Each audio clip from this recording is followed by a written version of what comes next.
Hey folks, I'm Justin, and I'm going to show you how I made my foam Splatoon heads, or Splatoon hair, that I use for cosplay. So, first thing, if you like short form video or you just don't have the attention span, I'm going to link my TikTok version of how I make Splatoon hair right there. If you have the TikTok brain, it doesn't actually teach you anything, but you can watch it. Alright, so the first thing that I want to cover is tools. Some of these are mandatory, others are optional. So first, you're going to need an X-Acto knife. That's obvious, you're going to need to cut the foam. So I use EVA foam for the base cap and for the skeleton, and we'll talk about that during process. I use 3 or 4 millimeter EVA foam, comes in a roll like that. And the kind that I like actually just comes from your local craft store. It's not as high density, which means it's easier to heat shape and it's sort of more forgiving. It bends to your head. So 3 to 4 millimeter EVA foam.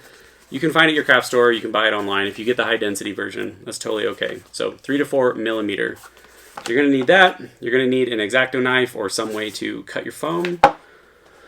If you're following along with my process of doing the head wrap, which I couldn't find a good head model online, and obviously your caps want to be made specific to you so that they don't, stick out too far, but they're also not too tight on your head. So you're going to need saran wrap next, and to go along with that, you're going to need duct tape. Those two things are going to allow you to make your base pattern. We'll talk about that during process. For sealing your foam, or actually let's back up, for gluing your foam together, I use contact cement. As many of these things that are available on Amazon, I'll link them below. And you can help me out by clicking the affiliate link if you want to. Gluing foam together has to be contact cement. Do not use hot glue. It'll break. It won't actually form a permanent bond. You're going to be real disappointed. It's stinky and it's harmful though, so you're going to need a respirator. You got to do this outside or in a garage or something. So always use contact cement for your foam. After you glue everything together, after it's totally constructed and you want to start painting, before you start painting, you're going to need some kind of sealer. Now, I use Plastidip because this is very good. This is very effective at what it's supposed to do. It's basically like aerosol rubber, tiny little rubber particles that builds a layer. This acts as a filler in your foam and also just creates a non-permeable layer for the paint, so that when your paint does go on, it's very smooth. It doesn't look like it's porous, right? It doesn't look like you painted styrofoam. You can also use wood glue. This is what I used to do when I was first starting out. Didn't want to invest in a bunch of, not toxic, but unbreathable stuff that you can use inside. This has to be used outside. This can be used inside. So I just use Gorilla wood glue, mix it with a little bit of water until you can easily paint it over a surface. This works too. And if you're just starting out, this isn't a bad idea. It's just not as awesome as Plastidip. So that will seal it. And then when it's time to paint, I use just acrylic paint off the shelf. If you're not familiar with doing a lot of painting, you'll have to experiment with the paints that you like. Some are very matte, some are naturally glossy already. But yeah, I just use Liquitex or whatever acrylic paint that I want. I make the color that I want, and then I paint it on. Finally, in order to give it this gloss, because in Splatoon, your Inkling or Octoling is obviously a sea creature by origin, right? You want that wet, glossy look. I just use Liquitex Gloss Medium. So any kind of gloss finish. I would recommend something more professional like this than Hodgepodge, but it's totally up to you. So I just use Gloss Medium, mix it with a little bit of water, 20% water, 80% Gloss Medium, and then I paint on 3 to 6 coats, whatever I feel like it needs. I think this has a little bit more. This one has 3 coats. I think this one has 4 or 5. So that is, I believe, most of the tools and materials. This is a heat gun. I 100% recommend this for molding some of your foam a little easier. You don't need it. It's not mandatory. But if you have a flat piece that you want to curve more, something that you can see on this one probably. You see how I had those hard lines on there? In order to reduce that, unless you're like a pro pattern maker, you'll have a flat piece, right? And then after you heat it up, you can form it by just pressing it out or using something, you know, like a round surface to kind of like mold it. And it actually takes the shape really well. So the heat gun, I'd recommend, but you don't necessarily need it. I didn't use it for this one, I don't think. I used it a little bit more for this one. Okay, so those are your tools. Let's get into the process. I'm not going to live wrap my head right now. I'm going to use some video that I took for that like TikTok version of how I make the Splatoon hair. But I just use saran wrap, cling wrap to put around your head. It sounds dangerous. I guess it is. But yeah, it's just this clear plasticky stuff that people use for food. So in the video that I'm probably going to post on the screen, basically you just wrap it around your head. I started down here to make sure I had, you know, my brow line, because you want basically from your eyebrow to the back of your head encompassed in there. So it's just going to be like a dome. So I went around once or twice, and then I went over the top as well. And then you just kind of pat it on and it collapses a little bit, and you'll have this nice little plastic dome tight on your head. So after you've completed that, that's where you'll take your duct tape. For this, I prefer to do layers, strips from the front to the back. So instead of wrapping over the top, which would be equivalent, or wrapping around the sides, I took a strip, ripped it off, put it from the front to the back, took a strip from front to back, like that, right? And this is going to allow you to make your cap pattern. So you haven't even started on the hair yet, but this ensures that your cap is very specific to your head. If I could have made a pattern that I was confident to make an adjustable head, just base, and put it online, you bet that I would have, but I'm not comfortable messing with the head too much, and I don't want my pattern to not be the right size for you. So just put your strips on, pat it down. Again, you'll have a nice little cap.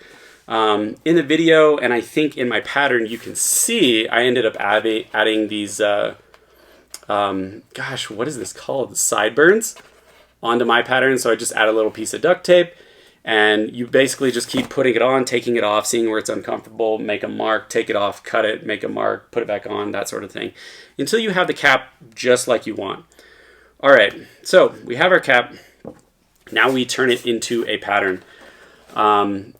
So with this example, the best that I can show you is I cut it down the middle first. So you can see where I cut it down the middle.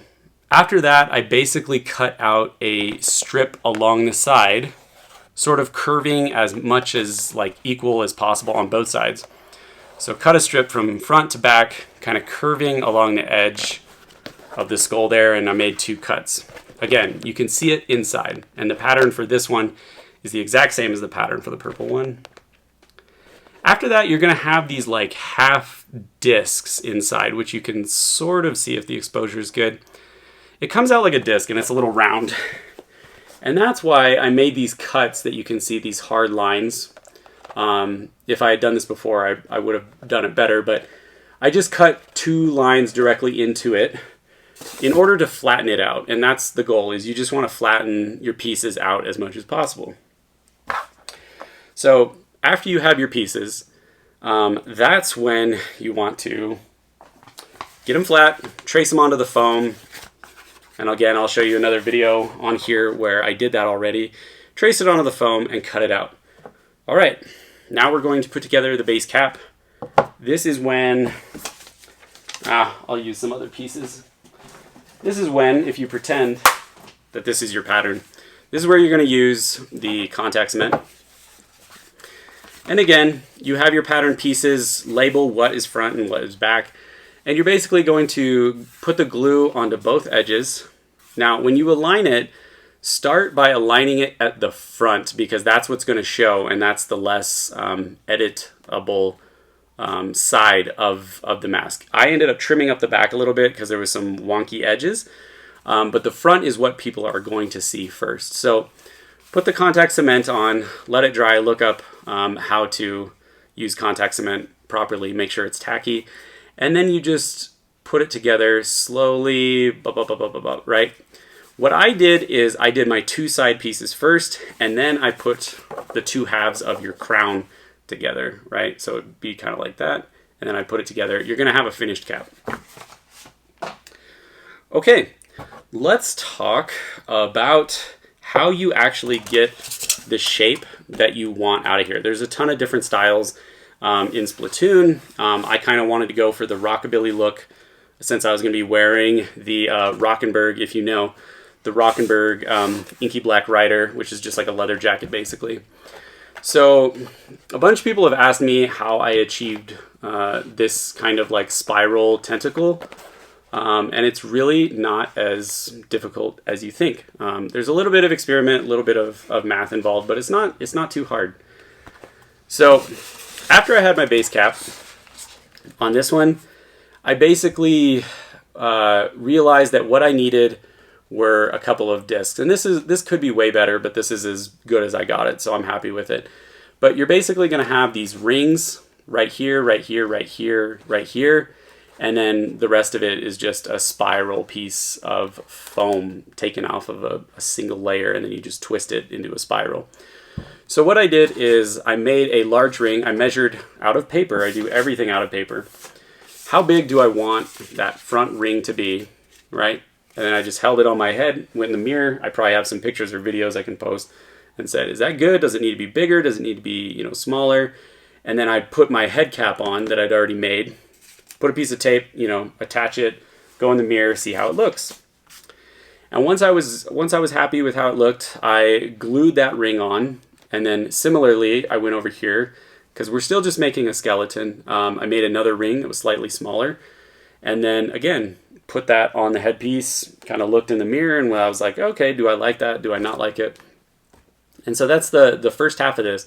Is just making rings. I knew that I was going to need modeling clay in order to make this look nicer. So I glued the rings on again with contact cement. That was looking really good. And then finally I took a long strip of foam, which I'm trying to look for. Something akin to this, right? Something kind of like this, but just thicker. And then basically just wrapped it like this, slowly getting smaller and smaller and smaller, right? And then basically took measurements of where I needed to glue it. So put a mark here, mark there, whatever. And then just glued that onto the back of the head.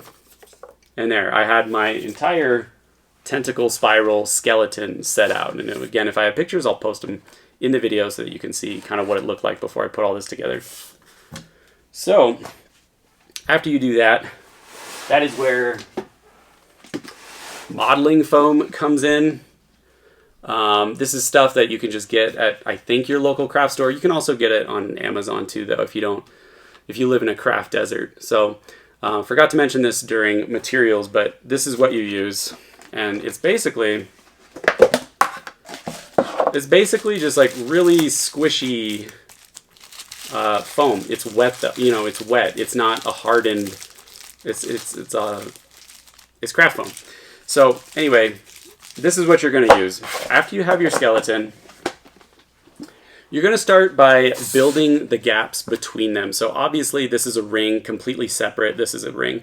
So what I did is took some foam, you know, patted it out so that it was a little thinner. It made like a plate. And then I attached it here and there and just kind of let it dry. And then same thing, went all over. It's kind of like paper mache. That's sort of the technique that I used. And I guess if you didn't want to use foam, you want to use some cheaper materials, totally you could use paper mache. So that's what I did. And you basically paper mache the gaps. Don't be too aggressive. You have to put a layer on, wait for it to dry, put a layer on, wait for it to dry, put a layer on, wait for it to dry. And then you go back the next day, put another layer, put another layer. And eventually, outside of the coloring, it'll basically be filled in very similar to this. You might have some bumps and it might look a little rough, but that's okay. So after you've done that with your foam modeling clay, that's when you're going to want to sand it. So I use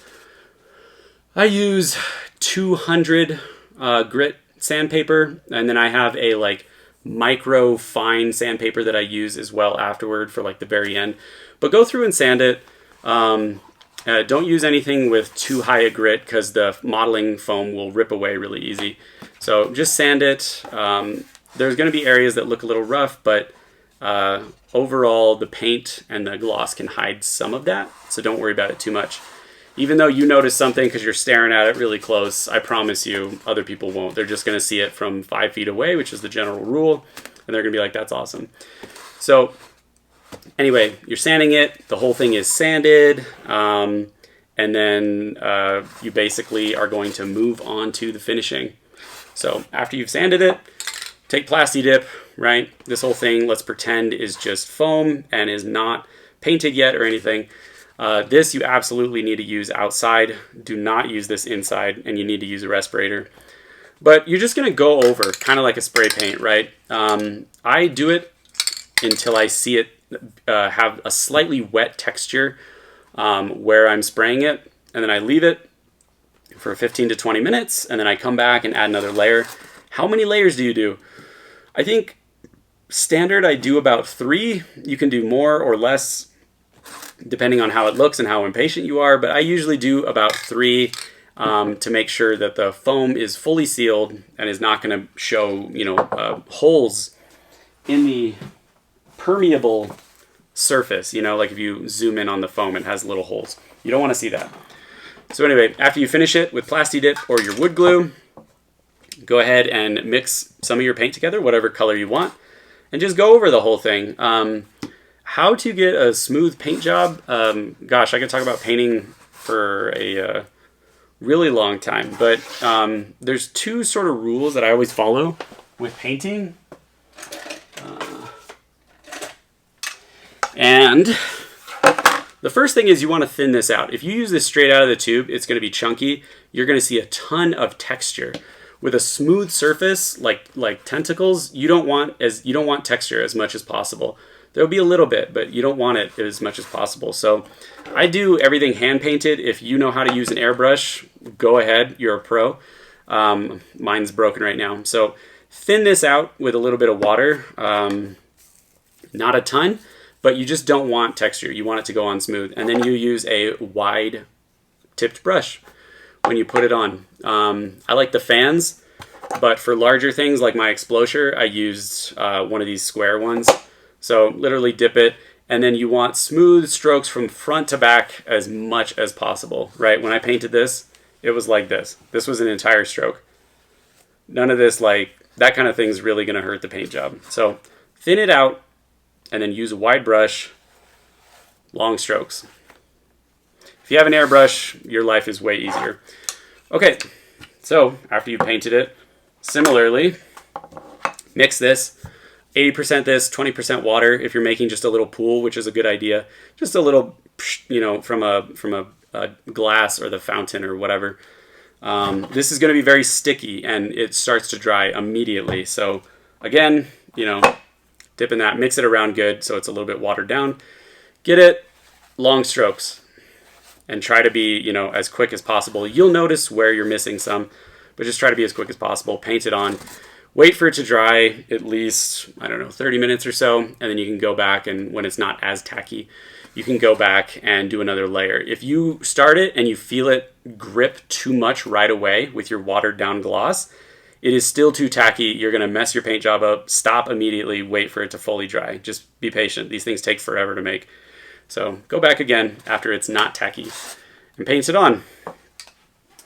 And I believe that's that. So after you did your paint job and after you did your gloss, that's it. You don't do anything else. The gloss is the finisher. The one thing I'll talk about, for the tentacles, and I'll talk about this one too. For the tentacles and the suction cups, the suction cups are literally just a ring that I cut out of 6mm foam. Glued that down with contact cement, and then in order to give it this smooth sort of bevel, went around with the foam clay and just stuck it around, right? Around the outside, smoothed it down. You can use water to smooth out foam clay, which is just amazing. And then when you paint them, they look like little raised suction cups. They're pretty awesome. Okay, so because this one doesn't have a ton of tentacles like this, The paint job inside looks gross. Don't pay attention to that. It's done so that when it's actually on, it will look good. But so let's talk about the little tentacles, right? They're a little wavy.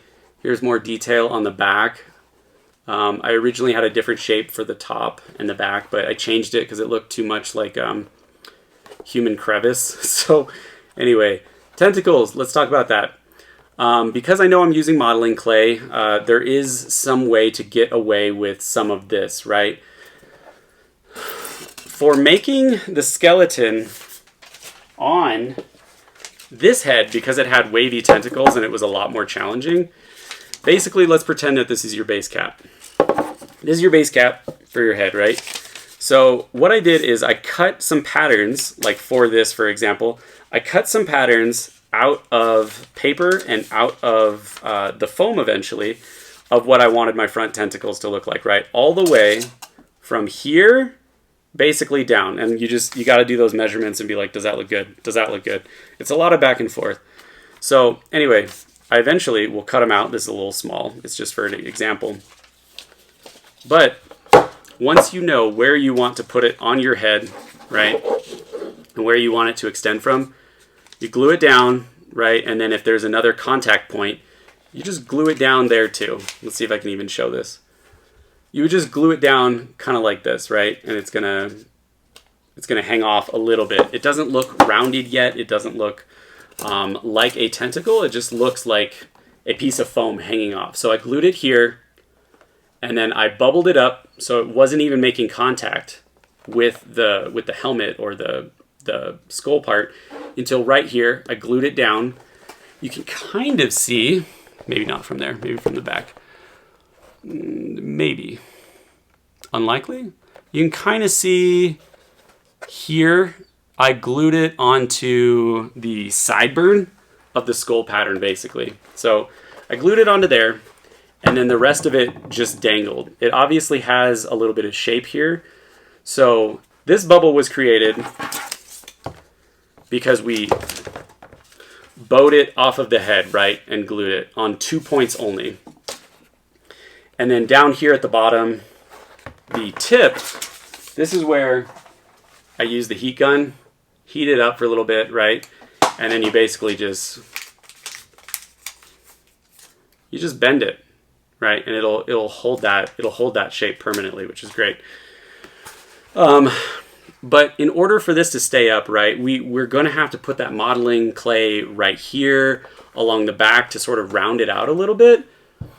I basically just added support for the skeleton. So if you have your base tentacle, each tentacle needs at least, a couple points of contact.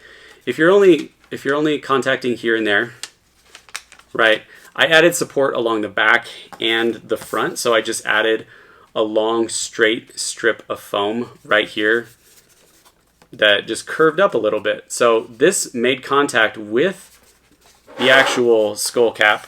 So if this is the tentacle, this also ran from front to back, kind of just like this. It was just a long straight piece. And then this made contact like that. So you basically have, it's kind of touching the tentacle, but not really. There's going to be gaps. It's kind of hard to explain, but you're basically trying to make a long pyramid structure, right? So I added supports in the front. I added supports in the back down to about here. And then that's where the modeling foam comes in again. I just cake it on. I flatten it out, and then I just cake it on, and it creates this sort of nice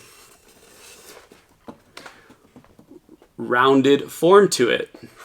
In the back, I basically made like half footballs, ellipsoids out of foam. And if you don't know how to do that, there's pattern generators online that you can usually find, or you can just experiment until you get sort of the shape that you want. But I made ellipsoids in the back and then glued those down, cut away some of the extra. And then again, down here, these are literally like 3-inch pieces of triangle shaped foam that I cut out, glue it on, heat form it to bend it out, right? And then in order to give it that nice mass on there, I just added the foam, the modeling foam clay.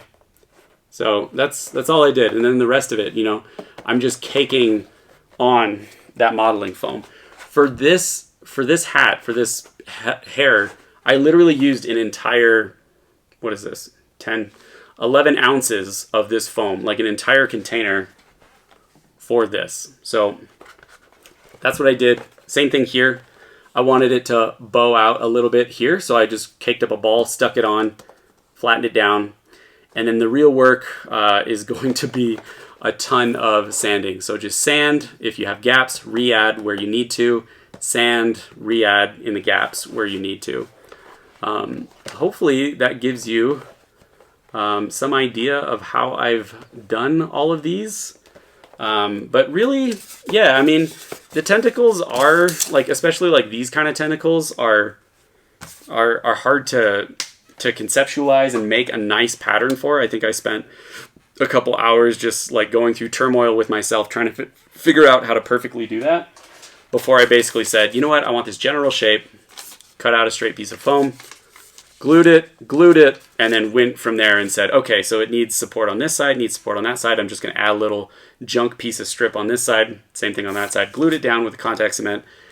And then finally, when I was like, yeah, it looks about right, I went in with the modeling clay and just smothered it all over until it was nice and round.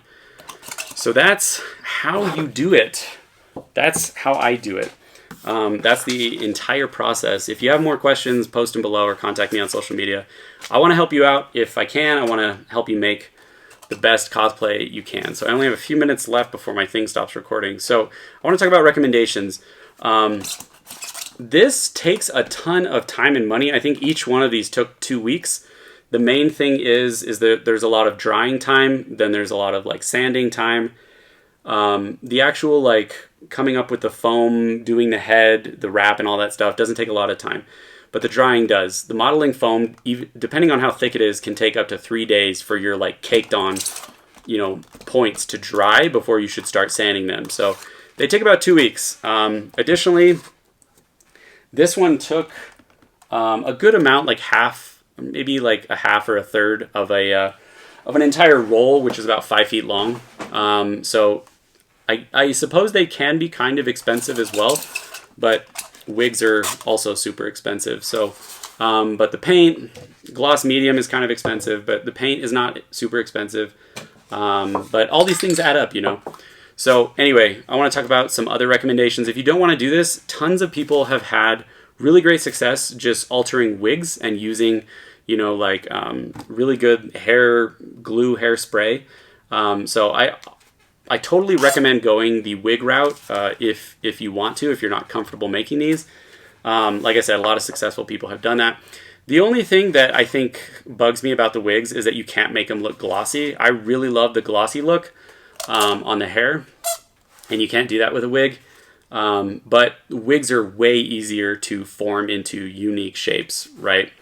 In some ways. So I would highly recommend wigs if you don't feel like going this route, or you can start with a foam base cap and then add some fabric tentacles or something like that, especially if you're going to wear a hat or a headpiece or do a Grisco uniform, something like that. So I think that's everything. I'm going to show with the last few seconds that I have this camera up here in case I use that footage, as well as you all, so that you can see one last look at my like details. Maybe it'll help when you're making it. I kind of wish I made the brow a little bit smaller, but that's okay. And then same thing on this one. You know, the little swirl, that's just modeling foam that I swirled and got to stay. So anyway, I hope that's helpful. Like I said, leave me questions and comments, and I'll try to help you out. Good luck on your cosplay. Thank you so much for watching, and see you again soon.